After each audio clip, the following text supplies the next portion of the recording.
আজি প্ৰাথমিক আঞ্চলিক নামঘৰত মহাপুৰুষ প্ৰাণজিৎ গগৈ অহাৰ কাৰণে আৰু আলিত চাকি বন্তি জ্বলোৱা হৈছে এনেদৰে নামঘৰত। আৰু এই দৃশ্য আৰু পিছলৈকে দেখিব পাব, চাই থাকক।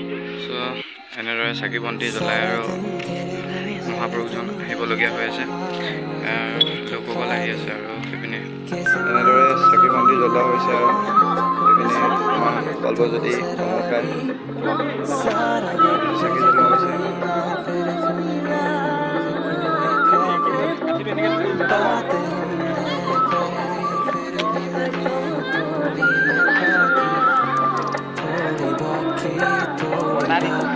হাতখন হেৰি কৰি লওঁ ন, এনেকৈ হেৰি কৰি লওঁ।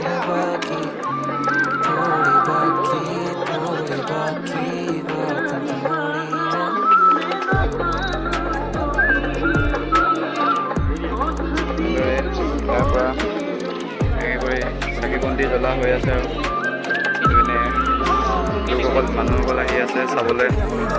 আৰু পিছৰ দৃশ্য আপোনালোকে দেখি থাকিব পাৰে, ভিডিঅ'টো শেষলৈকে চাব।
এজন মহাপুৰুষ প্ৰাণজিৎ গগৈ নামঘৰত উপস্থিত হ'লি সকলোৱে সেৱা শুশ্ৰূষা কৰিছে ৰাইজ।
আমারে ওইটা গায়ে দেখো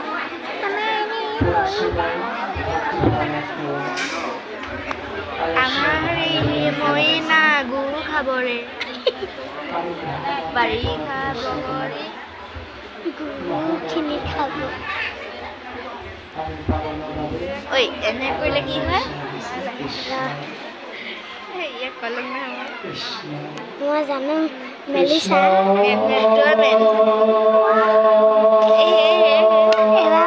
एवा तो चुप चुप चुप तो सभी को किला जानो मको बस कृष्ण